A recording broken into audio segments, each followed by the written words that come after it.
मध्य प्रदेश के विदिशा के गंज बासोदा से 25 किलोमीटर दूर उमरछा गांव में 20 साल की युवती की मौत के बाद तोड़फोड़ और आगजनी से माहौल तनावपूर्ण है। गांव में 2 क्विक रिस्पांस की टीमें यानी कि 50 जवान और विदिशा जिले के करीब 400 जवान तैनात हैं। First cry showroom new born baby के लिए जरूरत की सारी चीजें अब एक ही छत के नीचे उपलब्ध। BIS approved product new born baby की शॉपिंग पर पाएं 10% अतिरिक्त ऑफर। पता HDFC बैंक के बाजू में, जबलपुर रोड, मकरौनिया। बुधवार को विदिशा SP रोहित कासबानी और भोपाल DIG ओम प्रकाश त्रिपाठी ने यहां का दौरा किया। दरअसल उमरछा गांव में मंगलवार की दोपहर 2 बजे के बाद युवती का शव फंदे पर लटका मिला था। पुलिस इसे सुसाइड मान रही है, जबकि युवती के परिजनों ने गांव के ही एक युवक पर दुष्कर्म के बाद हत्या करने का आरोप लगाया है। मामले में युवक को गिरफ्तार कर लिया गया है। उसके परिवार के बारे में फिलहाल कुछ पता नहीं चल पाया है। युवती के छोटे भाई ने पुलिस को बताया कि जब मैं घर पहुंचा तब गाँव का मुबारक खान मेरे घर से भागते दिखा। अंदर जाकर देखा तो बहन फांसी के फंदे पर लटकी थी।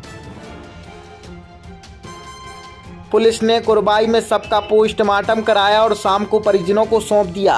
रात होने के कारण परिजन ने अंतिम संस्कार नहीं किया। बुधवार सुबह धरने के लिए ट्रैक्टर ट्रॉली में शव रखकर गंज बासोदा ले जाने लगे। इसकी जानकारी जैसे ही कुरवाई, पठारी और बासोदा की पुलिस को लगी तो उन्हें बंजारी माता मंदिर के पास रोक लिया गया। करीब 2 घंटे की समझाइश के बाद परिजन माने और सबको अंतिम संस्कार के लिए वापस गाँव ले गए। युवती की बहन ने बताया कि हम अंतिम संस्कार की तैयारी कर रहे थे, तभी मेरे पति और कुछ लोगों ने बताया कि मस्जिद की तरफ से कुछ लोग पत्थर फेंक रहे हैं। हम अंतिम संस्कार की तैयारी में लगे हुए थे, इसलिए हमने कोई प्रतिक्रिया नहीं की। हालांकि मौके पर किसी तरह के पत्थर नहीं मिले हैं। फिलहाल अब विदिशा के गंज बासोदा में हिंसा के बाद 400 जवान तैनात किए गए हैं। सुसाइड हुआ था, उसमें पुलिस ने उचित कार्रवाई कर दी थी। उसके बाद यहाँ पर उसका अंतिम संस्कार होने के लिए बच्चे को लाए थे परिवार में। उसके बाद कुछ उपद्रवी तत्व बाहर से आके उन्होंने ये घटना कारित की। मेरे हस्बैंड आए थे और भी जने आए थे, तो वो बोल रहे थे कि पत्थर फेंक रहे थे वो लोग। कहाँ से? घर से, मस्जिद के यहाँ से।